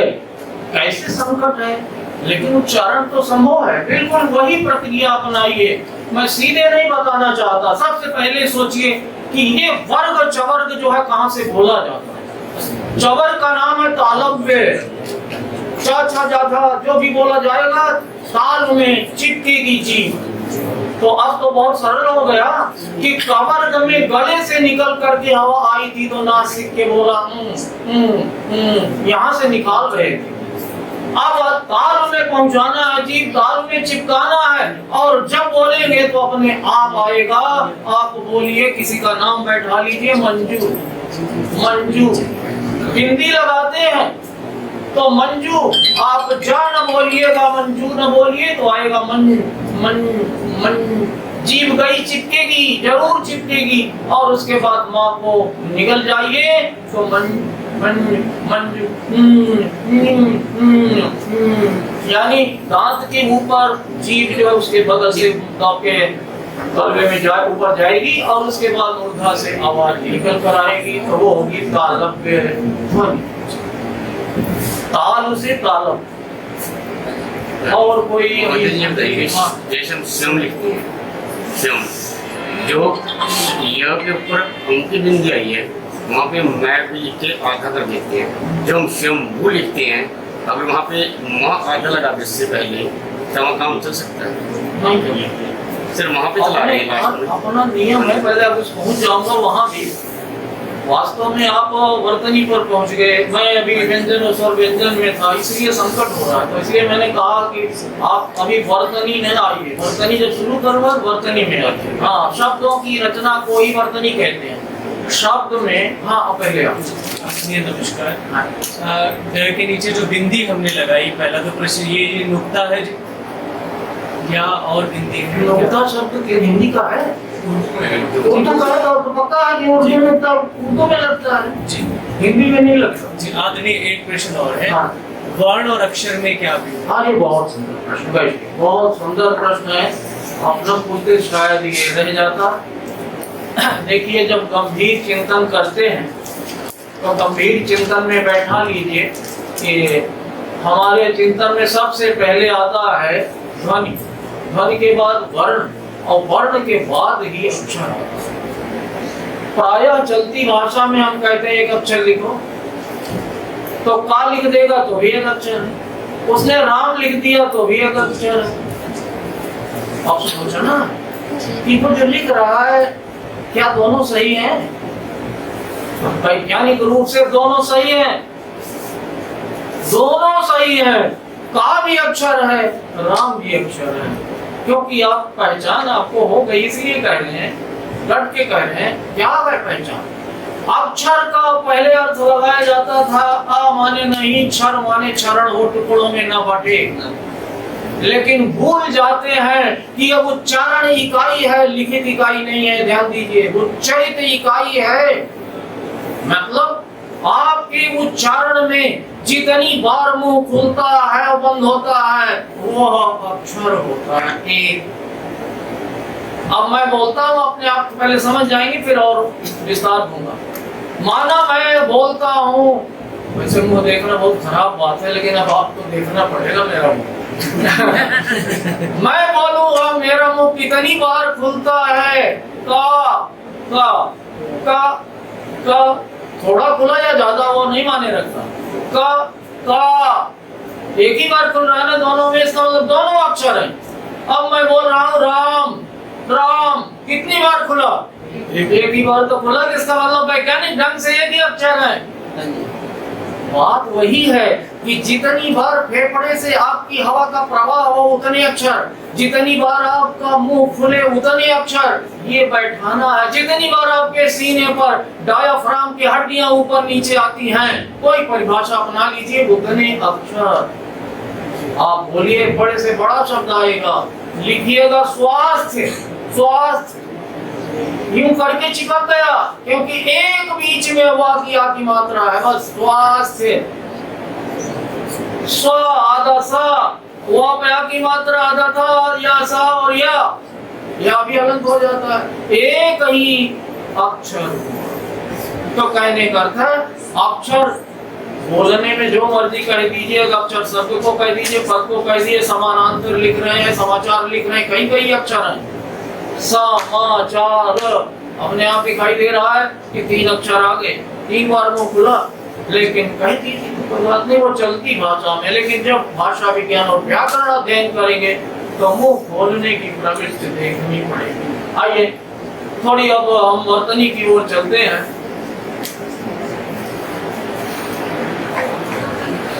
कहीं आपके समय की सीमा हो तो ये दबाया भी जा सकता है। समय की सीमा नहीं, कोई सीमा 1:30 बजे तक। चलिए, हाँ कुछ आपका इधर भी पहले आप। हाँ ठीक है, पहले इनसे बैठिए आप। स्वागत, बहुत अच्छा प्रश्न है। देखिए सारी बातें इकट्ठे नहीं आ पाती, आप जब प्रश्न करेंगे तो सब चीजें आ जाती हैं। अब ये बहुत बड़ी समस्या बता रहे हैं, कुछ क्षेत्रीयता का असर है, कुछ हमारी सरलता का असर है। हमारे ऊष्म ध्वनियों में 4 ध्वनियां हैं, जिनकी 3 की चर्चा कर रहे हैं, अंत में हा है। तो कई बार मैं हा को पहले बता दूं, फिर असरल हो जाएगा। अब तो नहीं मैं सुनता, लेकिन पहले ज्यादातर देखता था, लड़के लड़कियों से मिले, लड़के लड़कियों से मिले, इधर उधर मिले तो कहते थे हाँ। अब तो नहीं सुन पाता ज्यादा सर, तो पता नहीं क्या क्या होता है, तो मैं बड़ा अंदर अंदर फूलता। मैंने कहा बताओ, प्रेम से मिल रहे हैं, वार्ता करनी है, हाय हाय करनी, ये क्या मतलब हुआ भाई? कि दुख पड़ा है, पहाड़ नहीं पड़ा है। अंदर की बात बता रहा हूँ, ये सच में मैं करता था। लेकिन जब भाषा विज्ञान पढ़ने लगा और धीरे धीरे ज्ञान हुआ तो पता लगा हाँ ये एकमात्र ध्वनि है जो फेफड़े से चलकर सीधे मुंह से निकलती है, यानी सीने से निकलने वाली, दिल से निकलने वाली।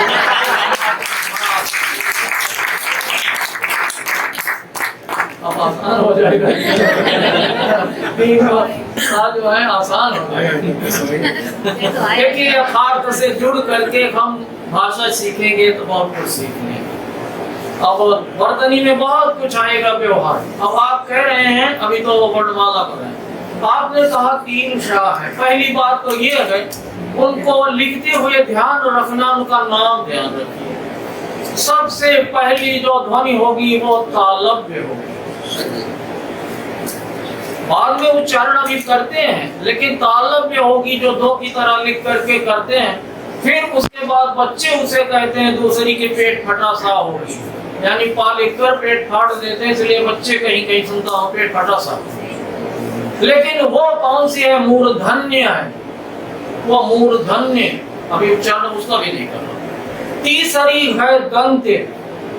अब पहचान हो गई क्या है कि एक हमारी जीभ उच्चारण में ताल से सबसे पहले पीछे से चलेगी, ताल पीछे है, फिर उसके बाद मूर्धा है, माउथ कैविटी का top of the mouth cavity मूर्धा है, और फिर उसके बाद कह रहे हैं दंत्य है, यहाँ दांत है।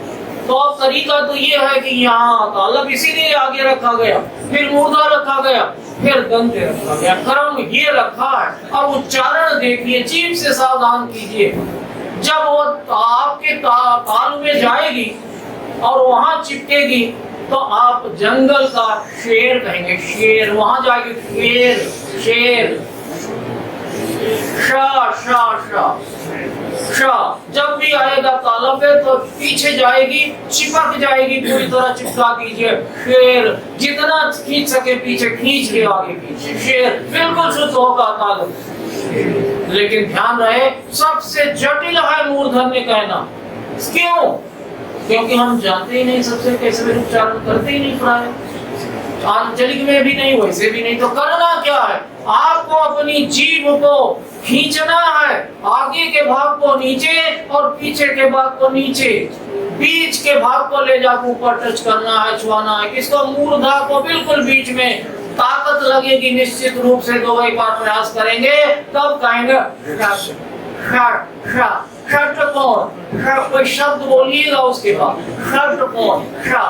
ताकत लग रही है, जीभ आगे आएगी, पीछे वाली धक्का मार के थोड़ा प्रयास कीजिएगा। मानसिक रूप से जब बौद्धिक दबाव देगी तो पीछे से भी थोड़ा आगे बढ़ जाएगी, तब हो जाएगी षट्कोण। षट्कोण ना हो पाए तो थोड़ा मुंह भी ऊपर कर लीजिए, कोई बात नहीं, अभ्यास कर रहे हैं, मैं भी कर रहा हूँ बताने के लिए। अब तीसरी ध्वनि है आपके लिए, उसका नाम है षट्कोण। कोई भी चीज कह दीजिए, पहले इसकी बात पूरी हो जाए फिर आपका संतोष लीजिए, संतोष ले लीजिए। नहीं, जब षट्कोण जब पूरा हो जाए तो उसके बाद आप लेंगे अंतिम है दंत। नाम याद रखिए, अगर दंत का अर्थ है जीभ दांत को छुएगी तभी आपको, या मसूड़े को छुएगी तभी ये ध्वनि है, नहीं तो नहीं होगी। दोनों में नहीं थी। लेकिन आप कहेंगे पेड़ से बोल के देख लीजिए, आगे दांतों के नीचे आ जाएगी, पेड़ से यही आएगी यहाँ। दांतों के पास पहुंचना या छूना या बीच में आ जाना अनिवार्य है। से एक शेर, शेर शेर जो तोड़ने वाला है तब शेर होगा, नहीं वैसे बोलेंगे तो शेर हो जाएगा। वो शेर यहाँ के बदले जंगल का हो जाएगा। तो कुछ तो पहुंच गया होगा, बाकी अभ्यास कीजिए।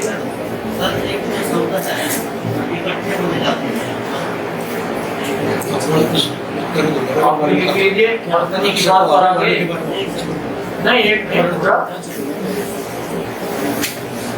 पूरी भाषा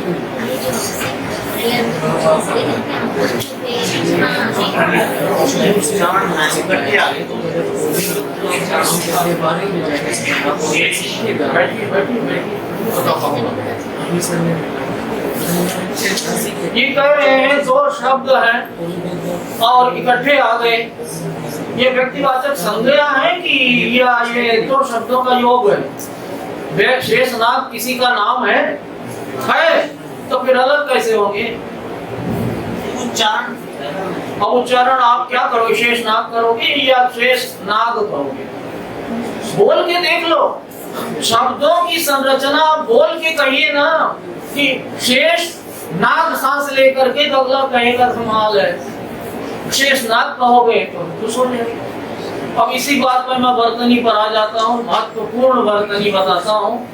जो कहना चाहता वो भी रोक ले रहा हूँ क्योंकि शब्दों की जोड़ की बात आती है। ध्यान दीजिए, श्री माने लक्ष्मी होता है। मैंने कहा है भारतीय परंपरा में लक्ष्मी जी का बहुत महत्व है, मतलब महिला।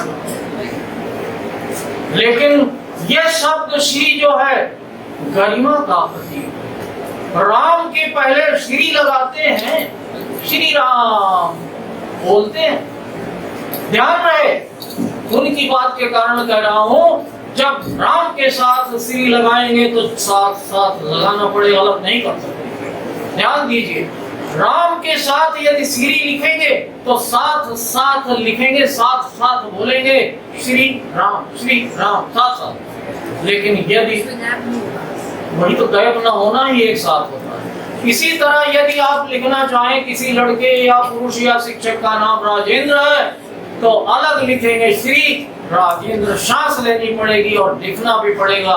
कभी सोचा ये क्यों? सर ये बात सोचने की हो। हाँ, कोई कहना चाहे? कई लोग कहते हैं राम है ही नहीं। जो राम नहीं कहे वो कहेंगे कि वो तो श्री राम क्यों कहेंगे? उनके लिए तो है ही नहीं है, शब्द ही नहीं है। तो हम वहाँ चिंता क्यों करें? जो कहे साहब हमारे घर में नहीं है उस साथ की कभी नहीं डरता।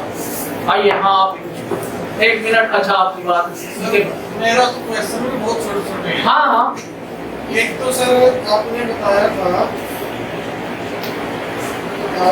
गणित सा बिगड़ गया आपने बताने के बाद। जैसे मुझे ना एग्जैक्ट संख्या चाहिए, स्वर कितने हैं, वर्ण कितने हैं, चिन्ह कितने हैं, वो उस हिसाब से एक तो ये संख्या अगर मिल जाती। हाँ, एक सर था जैसे आपने बोला था चंद्र का निशान यूज किया गया है, जैसे कॉलेज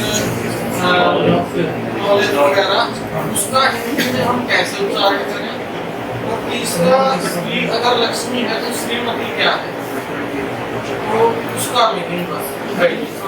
बैठिए, 3-4 प्रश्न आपके हो गए। मैं कोशिश करता हूँ, मेरी स्मृति में आया था चारों के उत्तर। पहली बात कि श्री जो प्रयोग किया जाता है, श्रीमती प्रयोग किया जाता है, ये बहुत स्पष्ट है कि श्रीमती वैवाहिक महिलाओं के लिए ही किया जाता है। श्री जो किया जाता है, ध्यान दीजिए, मैं थोड़ा आगे चला जाऊंगा। आप प्रयोग की बात करेंगे तो नई नई चीज जो मन में आएगी वो भी कह दूंगा। श्री का प्रयोग महिलाओं के साथ भी किया जा सकता है, लेकिन ध्यान रहे वो बहुत महत्वपूर्ण होता है। पुरुष के साथ तो किया ही जाता है आगे, और जब कोई व्यक्ति नहीं रह जाता, अध्यात्म की चरम कोट पर पहुंच जाता है, तब उसको साथ लिखेंगे श्री कृष्ण श्री राम, तब साथ, यानी उसमें अलौकिकता का भाव जब आ जाए तो श्री साथ जोड़ा जाता है। ये ध्यान रखना। अब बैठाइए, महिला को आदर दिया जाता है, फिर प्रश्न आता है क्यों नहीं किया जाता है? क्यों नहीं किया जाता? ध्यान तो दीजिए, माता श्री पिता श्री कहा जाता है, लिखा जाता है, साथ जोड़ के लिखा जाएगा। ध्यान दीजिए, उस समय यदि माता श्री कहते हैं, इसका मतलब वो माता केवल मातृशक्ति नहीं है, वो चरम कोट की शीर्ष की आध्यात्म प्राणी, वो प्राणी नहीं बल्कि ईश्वर का मान्यता दिया जा रहा है। पिता श्री का भी अर्थ यहाँ श्री आगे होता तो कोई बात नहीं, लगा नहीं सकते, लेकिन पीछे लगा करके इकट्ठा करें, इसका मतलब वो दिव्य कोटि का है, वो लौकिक नहीं रह गया। हम उसको वो आदर दे रहे हैं जो अपने आराध्य भगवान को, देव को भी देते हैं। यहाँ श्री का ये रूप है, तो श्री की बात हुई, श्रीमती। अगली बात आपने कही संख्या की। संख्या मैंने संकेत किया था कि स्वरों का मानक रूप 11 मानक, लेकिन मैंने उसके आगे भी कहा है कि अंग्रेजी का जो मैंने आपने संकेत किया, और मैंने कहा कि ये जो वृत्ताकार मुंह गोल होता है वो होता कहाँ से शुरू है? आ से शुरू होता है, थोड़ा सा मुंह खुलेगा, आ थोड़ा खुला है। दीर्घ आ जिसे कहते हैं आ, और बड़ा होगा। फिर ओ आएगा, ओ और बड़ा हुआ।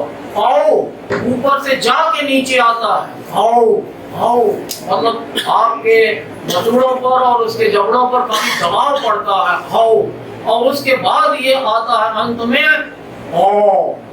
ऐसे लगता है कि आपने एक रसगुल्ला बड़ा सा रख लिया और बंद नहीं हो रहा। ओ कॉलेज कॉलेज डॉक्टर बॉल। तो सबसे ज्यादा जो गोल होता है उसे कहते हैं सर्वाधिक वृत्ताकार। इतना याद न रहे तो भूल जाइए, कोई बात नहीं है वृत्ताकार। अब और कुछ रहा हो तो जैसे चिन्हों की संख्या कितनी माननी हो? और मैंने कहा है कि जब वर्ण कहें तो चिन्ह आ जाए तो उसमें 10 मात्राएं जोड़ दीजिए, क्योंकि स्वरों की 10 और हैं, चिन्ह मात्रा 10 है, तो उनकी ज्यादा मैंने चर्चा नहीं की है, लेकिन अभी वर्तनी में आ जाएंगे तो उनको भी करेंगे। आप एक तो ये वर्ण वाला जो वर्ण है 44 माने हम उनको। वर्णमाला, आइए बैठिए। एक मिनट सवाल। हाँ, ये जो श्री पर था, स्वर्गीय के बाद मैंने श्री लगाया, हाँ, तो किसी ने आपत्ति व्यक्त की उसके ऊपर कि स्वर्गीय के बाद श्री नहीं लगना चाहिए, इस पर आप क्या? ऐसा है कि जो दिवंगत होता है हम उसको आदर देते हैं, लेकिन हम वो रूप नहीं लिख सकते। लिखने की बात अलग है, बोलने की, प्रयोग करने की बात अलग, इसलिए उसको उनकी बात को स्वीकार करने की श्री लगाना। आइए 44 संख्या ऐसा है कि यदि वर्णों की संख्या आए, वर्ण, स्वर और व्यंजन, तो ये 44 ही माने जाए।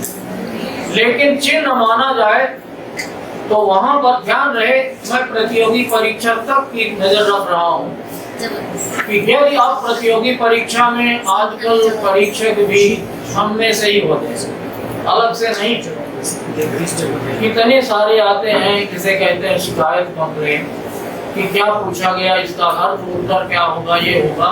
तो यदि आए तो प्रतियोगी परीक्षा में सावधान रहना चाहिए, ये लिखने के बाद आगे चिन्ह भी लिख देना चाहिए। 44 से तुरंत 54 कर देना, चिन्ह 54। वो पूछ रहा है भले ही पर, लेकिन आप आगे लिखिए चिन्ह 54। तो वो यदि पूछा गया बात, अपने नंबर बचाने के लिए वो करना ही पड़ेगा। आइए मैं अब वर्तनी के कुछ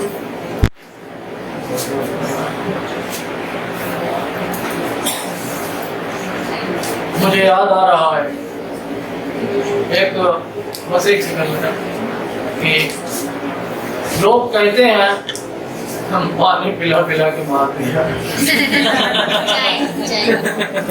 लेकिन यहाँ पानी पिला पिला के मुझे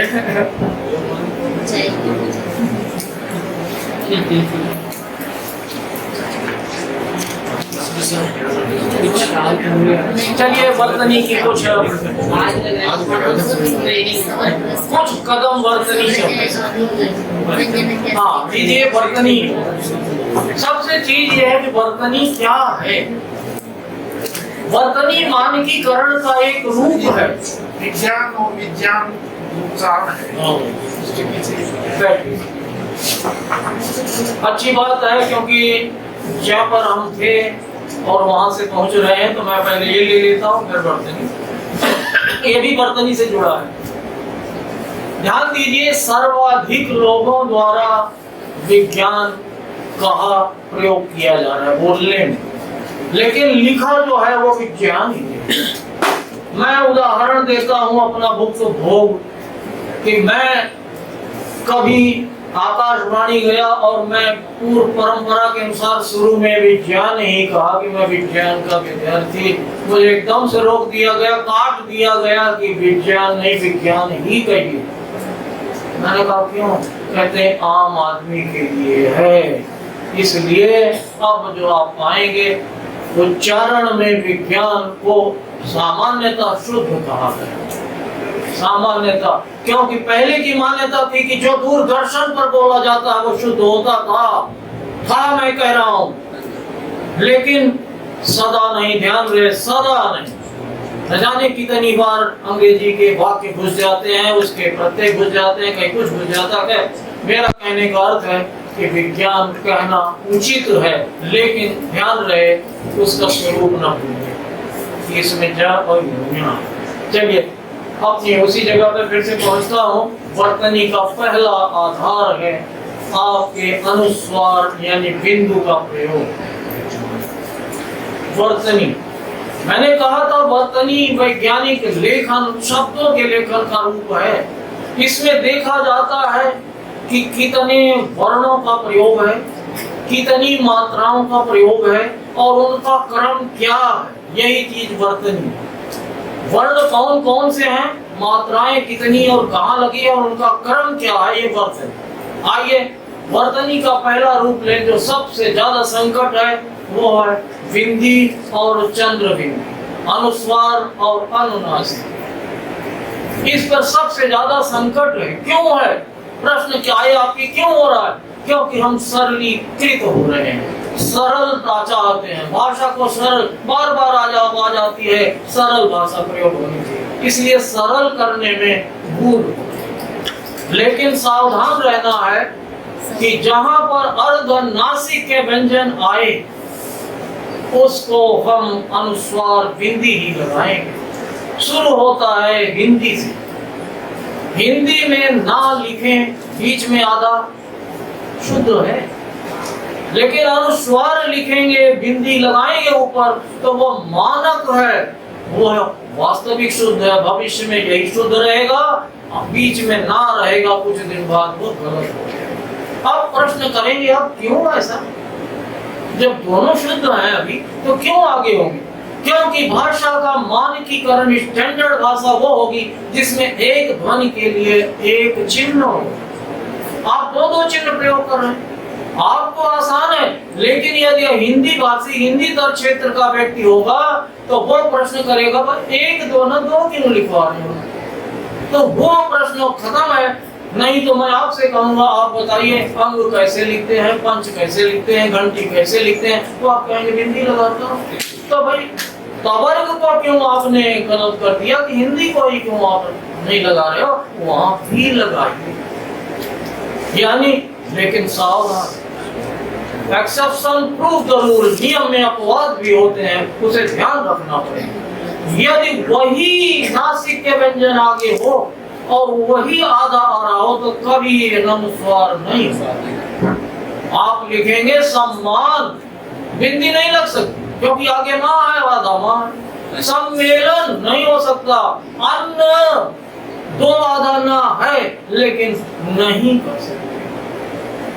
दूसरा विशेष, यदि अर्ध व्यंजन है, किसी शब्द के बीच में दिखा, शब्दों की बात हो रही है, यदि किसी शब्द के बीच में आपको दिखाई दिया तो अर्ध व्यंजन है, कोई भी अर्ध व्यंजन, और उसके पहले कोई अर्धनासिक आए तो कभी भी वो अर्धनासिक नहीं रहेगा, वो अनुस्वार बन जाएगा। बहुत प्रचलित शब्द है कंप्यूटर, प्रायः लिख लिया जाता आधा माँ आधा पा यूटर, कम लिखा और ट्यूटर का के बाद आधा माँ, गलत।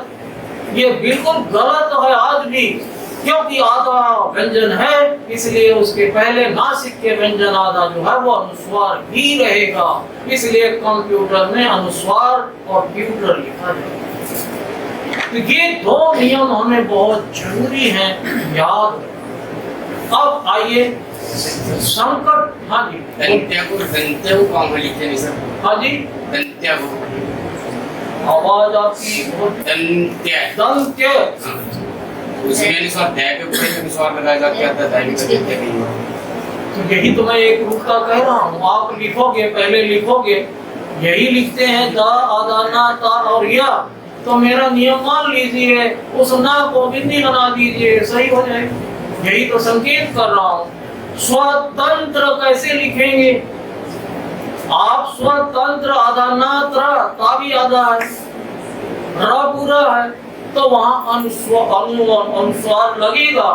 लेकिन ध्यान रहे, यदि किसी बड़े विद्वान की किताब देखें, मान लिया शुक्ल जी हैं, द्विवेदी जी हैं, और उसमें लिखा हुआ हो तो उंगली में उठाएंगे। ये पुरानी परंपरा की रचनाएं हैं, आज ये नियम बना के पक्का किया जाता है, इसलिए वहां नहीं। आइए, जी सर, संचय शब्द है, तो संचय में ऊपर जो अनुस्वार बना है, पंचम तो है नहीं, अनुस्वार। बैठिए, वहां पहुंच जाता हूँ, वहां भी पहुंचता हूँ। पहले अनुस्वार और अनुनासिक के सरलीकरण को देखना।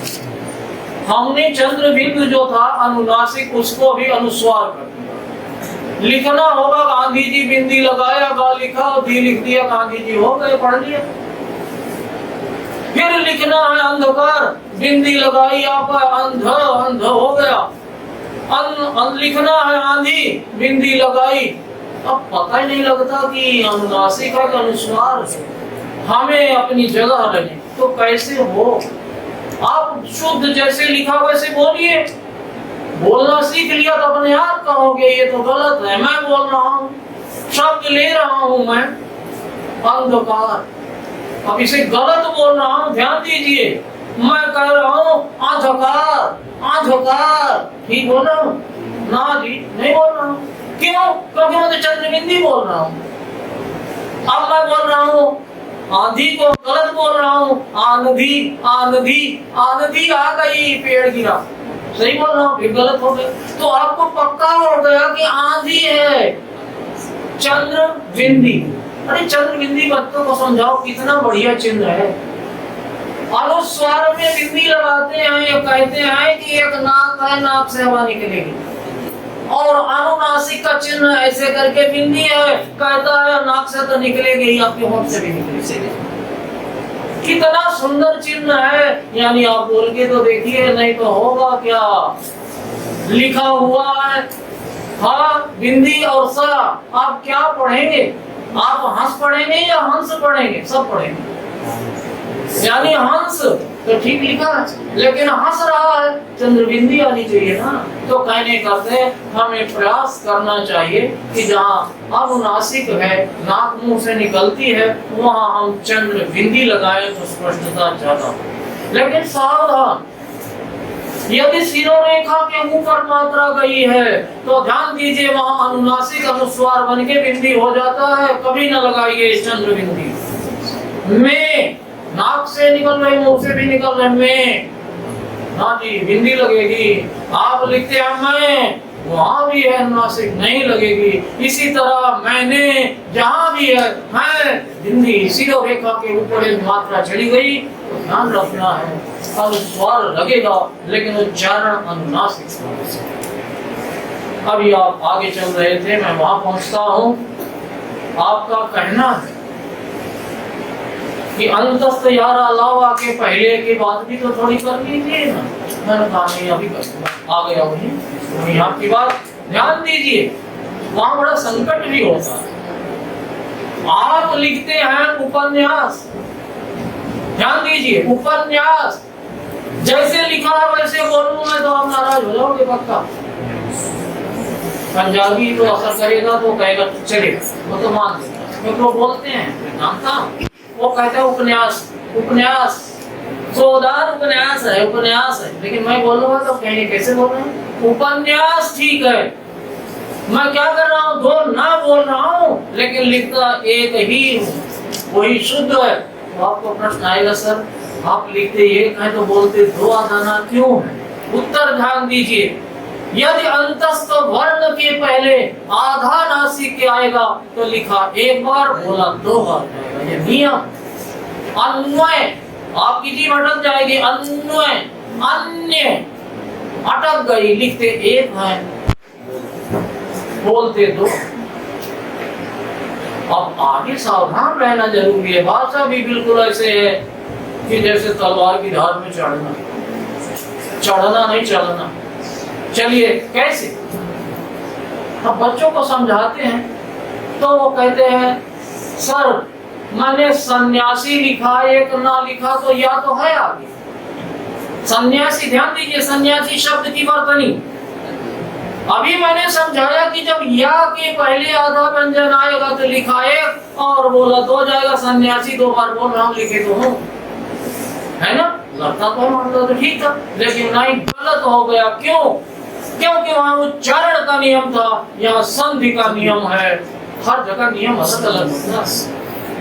हम जब घर में रहते हैं तो अलग होते हैं, पार्टी में जाते हैं तो कैसे रहते हैं वैसे कभी नहीं, अलग होता है। तो ठीक इसी तरह से वहां संधि नियम है, इसलिए क्या होगा वहां सब सम जमा न्यासी, सम माँ का विसर्ग बन जाएगा और न्यासी जम का त्यों रहा, इसलिए ऊपर भी अनुस्वार और नीचे भी आधा ना भी रहेगा, तब शुद्ध होगा, नहीं तो गलत हो जाएगा। तो ये नियमों की अपनी श्रृंखला चलती है कि हम वर्तनी में किस तरह से चले। अब प्रश्न थोड़ा और आगे चलते हैं, वर्तनी की बात।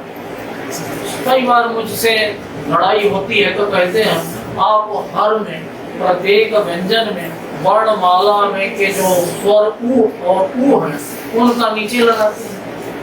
लेकिन रा में बीच में क्यों लगाते हैं? एक नियम कार्य है ना, का में कुछ, का में कुछ, लेकिन जब रा लगना है तो ऊपर लगता है। दूसरी बात, ऊपर लगने से गलत भी हो रहा है, तो क्या गलत हो रहा है थोड़ा सा वो भी ध्यान में बैठाना है।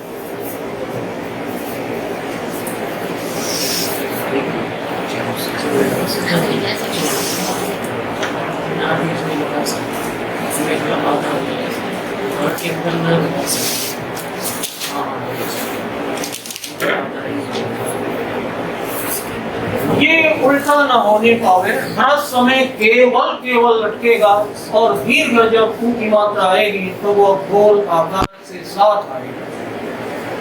कंप्यूटर में कई जगह और चीजें आ जाती हैं, जैसे ये लिखा हुआ तो यहाँ से ऐसा भी गोल होता है, लेकिन सामान्यतः केवल गोल रखें तो ज्यादा अच्छा है।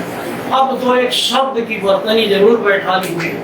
हम बोलते हैं गुरुजी आ गए, गुरुजी आ गए, गुरुजी गए, तो गुरुजी बोलते हैं इसीलिए रकार में बड़ा वो लगा देते हैं, प्रायः देखा जो कि जबकि छोटा।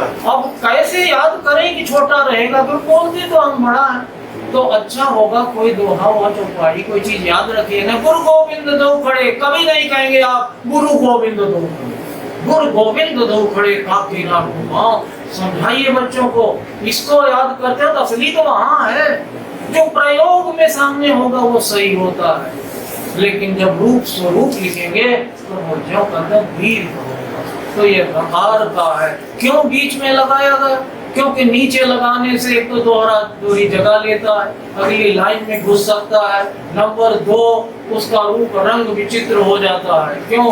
मैं थोड़ा सा लिख रहा हूँ, कई महोदय ऐसे लिखते हैं, अपना सुंदरता बनाते हैं। बताओ अब यहाँ उनकी मात्रा लगेगी तो क्या होगा? मैंने रकार जो है वो बड़ा विचित्र रूप धारण कर सकता है, इसलिए बचाव के लिए बीच में स्थान था, स्थान भी बचत होगी और स्पष्टता अधिक होगी, इसलिए रकार का रूप ही अपनाया गया। आपको जहां अब प्रश्न करना हो करते रहे तो ज्यादा अच्छा है। मुझे स्वयं लिखते हैं वो लास्ट अनुस्वार में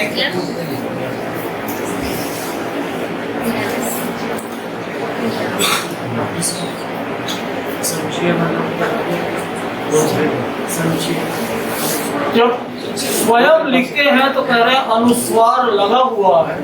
ध्यान दीजिए, ये संस्कृत से आया हुआ तत्सम शब्द है और तत्सम शब्द की अपनी प्रवृत्ति होती है कि जैसे एवं लिखते हैं, स्वयं लिखते हैं, तो इसमें हल्का मकार का उच्चारण आएगा। स्वयं स्वयं ना नहीं आएगा, म का हल्का उच्चारण आएगा। और यदि और अंदाज लगाना है तो सत्यम शिवम सुंदरम, तो सत्यम के ऊपर अनुस्वार लगेगा, शिवम के ऊपर लगेगा, सुंदरम अंत में जो आएगा उसमें मां लिखकर हलंत लगा। कहने का अर्थ वही जो अंत में आया है उसी का रूप भी पहले भी, तो वहां उसी के आधार पर उच्चारण है, लेकिन लिखते वहां नहीं। तो ये उस अनुस्वार का ये रूप है। प्रयोग पर आधारित रखिएगा कि प्रयोग कहाँ हो रहा है, उसके अनुसार उच्चारण की प्रवृत्ति सामने आ रही है। अब आगे एक आध वर्तनी और लेता हूँ, जैसे कहा जाता है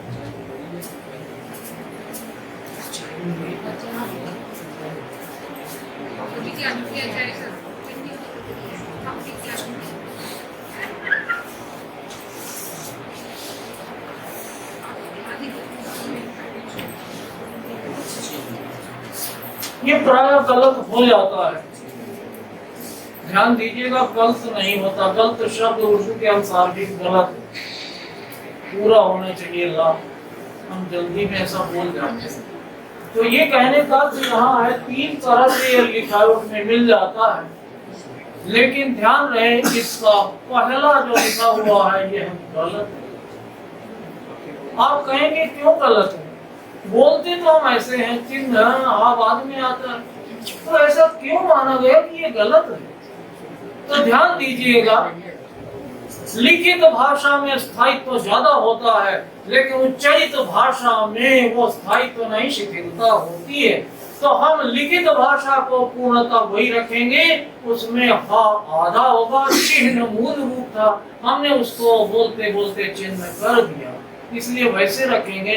जैसे अभी कहा गया कि विज्ञान रहे या विज्ञान कहें, तो प्रचलित विज्ञान तो हो गया, लेकिन लिखना नहीं बदल सकते, वही रहेगा। इसलिए बाद के दोनों रूप सही होंगे, लेकिन आप कहेंगे दो रूप हो गया तो गड़बड़ हो गया। तो बैठाना ये है कि आपका प्रयोग अधिकतम जो करेंगे वो मान्य हो जाएगा आपके मन में, समाज में नहीं, दोनों सही है। लेकिन आप देखते हैं कम समय कम शक्ति और हमारे मन में जो है वो, तो ये प्रक्रिया हमारी चलती है और इस आधार पर हम चलते रहते हैं। तो ये भी आगे अब एक दो बात, हाँ ये स्वयं लिखा ना, स्वयं भू, इसमें अनुस्वार की जगह मैं लगा के भी हलंत लगाए कामसला लिखते हैं। स्वयं भू में वहाँ पे हम बीच नहीं लगाते, वहाँ पे मैं लगा काम करते। मैं आपकी बात से पूर्ण सहमत हूँ। जब कहते हैं मैं लगा लेता हूँ, तो मैंने तो कहा चलती का नाम गाड़ी है। भाषा में सब कुछ प्रयोग होता है। बैठिए एक मिनट। कई बार आपने देखा होगा कि शिक्षक हो या विद्यार्थी यदि दोस्ती में बैठे हुए हैं, तो मैंने आंखों से देखा यूं हाथ से मारते हुए वे गधे मेरे साथ चलेगा कि नहीं। जब आप व्यवहार पर आए हैं, मैं करता हूं इसलिए मैं व्यवहारिक बात करता हूं, अबे गधे चलेगा कि नहीं बताओ। यानी दोस्त जो परम मित्र है उसको गधा कह रहे हैं, तो आपको वैज्ञानिक सोचना पड़ेगा क्यों कहेगा।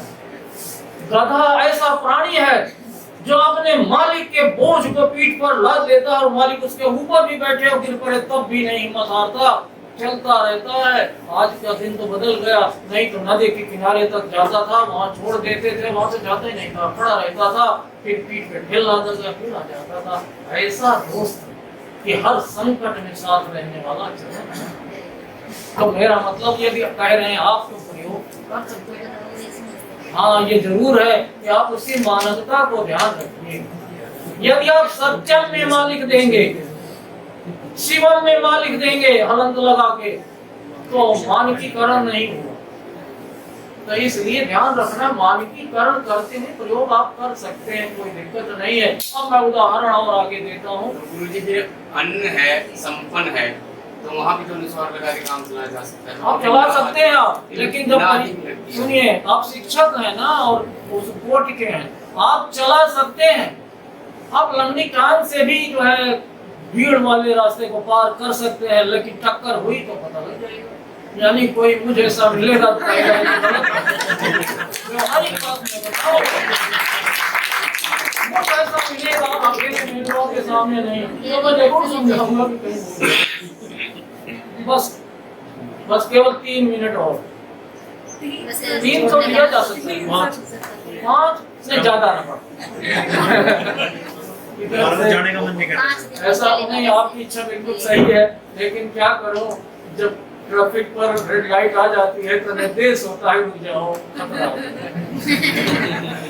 एक दो बात बताते हुए आपकी बात से याद, कई बार आप लोगों की उल्टी बातें में मुझे बहुत अच्छा लगता है। ध्यान दीजिए आपकी भाषा, अगर कोई नहीं कीजिएगा, इतना पूछ रहे हैं, मुझे बहुत अच्छा लग रहा है। ध्यान दीजिए, हमारी भाषा हमें सहजता की दिशा में ले जाती है। 2 एक बातें बताने के लिए मैंने 3 लिया, उन्होंने 5 किया, तो चलिए उसी के बीच में बैठता हूँ। कहता हूँ कि देखिए, 2 सावधान रहिए, आपकी सरलता सहजता बहुत काम देती है। भाषा पर बहुत ध्यान नहीं दिया जाता, अभिव्यक्ति पर ध्यान दिया जाता है। हम बोलते हैं, क्या बोलते हैं, वह चलता चलता, क्या बोल रहे हैं, ला आधा बोल रहे हैं, चलता। ध्यान दीजिए, चलता, ला आधा बोल रहे हैं, शुद्ध नहीं बोल रहे हैं, शुद्ध बोल रहे हैं, क्योंकि फ्लो में बोल रहे हैं। रा और ला सबसे कमजोर ध्वनियां हैं। मैं कहता हूं पेड़ पे चिड़िया बैठी है, पेड़ पे चिड़िया बैठी है, कर्रा कहाँ चला गया, गाय पेड़ पर चिड़िया बैठी है, अब कहोगे यू आर गोइंग, आर कहाँ गया, यू आर गोइंग। आर ना बोलते हैं, नहीं बोलते, फ्लो में निकल गया। कि कमजोर ध्वनियां गायब हो जाती हैं, कब गायब होती हैं? आइए व्यवहार में आ जाए। आप सब बैठे हैं, बड़े प्रसन्न चित्त हैं, दुर्भाग्य से इसमें से कोई ऐसा बैठा हो जिसके बगल पिस्तौल रखी हो और वो इनके बगल में, इनके अभी देखे नहीं थे लेकिन बाद में देखेगा ही बोल रखे हैं। अब इनके तो आधे हो जाएंगे, दुबले तो पहले थे, स्वस्थ थे लेकिन दुबले थे। अब वो पिस्तौल देख करके आधा से आधा हो गया।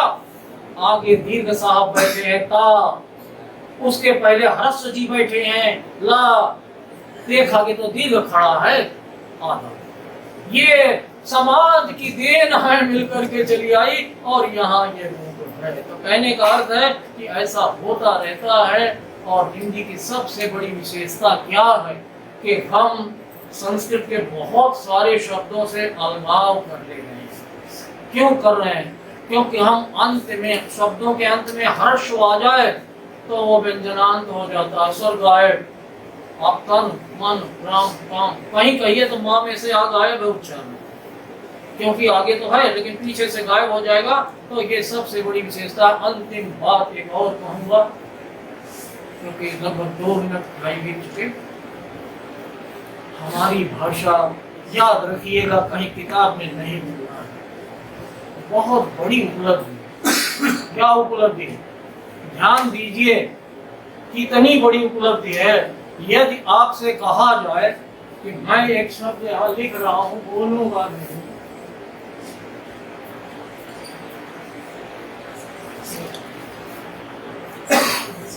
इसका उच्चारण सब है, बिल्कुल ठीक कर रहा है। कोई पीछे से जोर से बोल दे, सारे बोल दिए, बहुत अच्छा लगा। अब सुनिए, आप क्या बोल रहे हैं और शुद्ध बोल रहे हैं। आप बोल रहे हैं जोर से, सब भेड़, सब भेड़। बीच में क्या हो रहा है? सब भेड़ बोल रहे हैं ना, और यही बोलेंगे और ये शुद्ध है। क्यों शुद्ध है? क्योंकि भारतीय संस्कृति है, हम भारतीय संस्कृति से जी रहे हैं, हमारी भाषा भारतीय संस्कृति है। अरे क्या संस्कृति है बताओ तो? कहीं मिलेगा नहीं, ये ध्यान रखिएगा, नोट कर लेंगे तो आपकी बात हो जाएगी। सभ्य क्यों है? ध्यान दीजिए, हमारी वर्णमाला में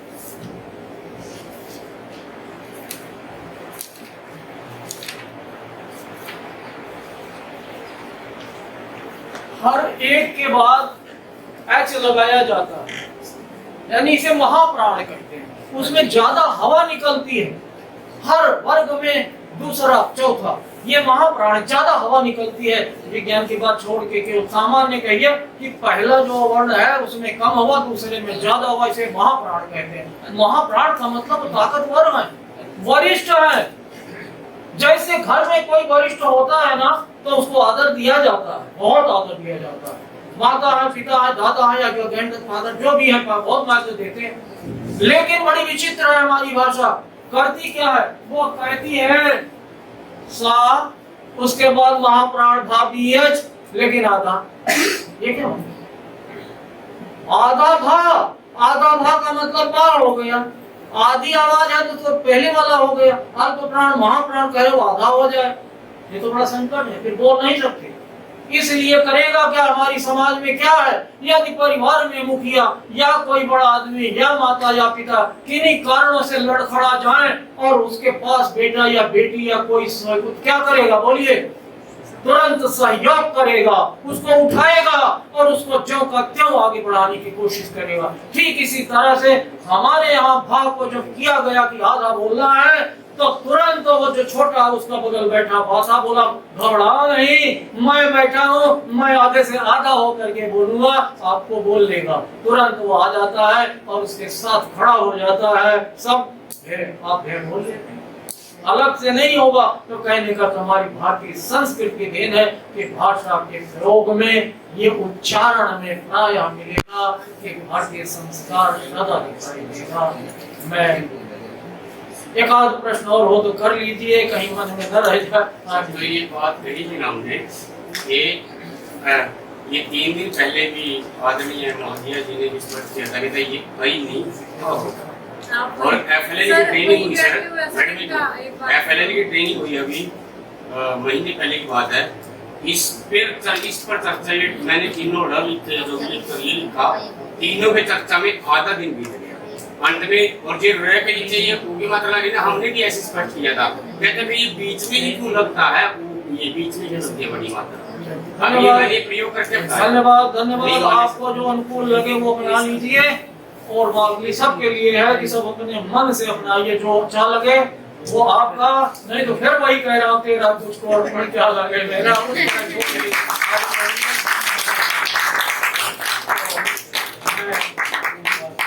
इस संयोजन की ओर से और आप लोगों के स्नेह भरे इस सुनने की बात को मैं हृदय से आभारी हूँ, और चाहूंगा कि कभी भी जरूरत पड़ जाए कि इस तरह की समस्या है तो आप फोन भी कर सकते हैं। फोन नंबर ग्रुप पर दे देंगे, ठीक है? ये सबसे अच्छी बात है। सारे नोट कर लेंगे, सारे पूछेंगे। अभी तन्नू मैडम से अभी दिलवा देंगे, मैं ग्रुप में नहीं हूँ, नहीं तो मैं साझा कर देता, या सर एक किसी को दे दो वो ये कर देगा।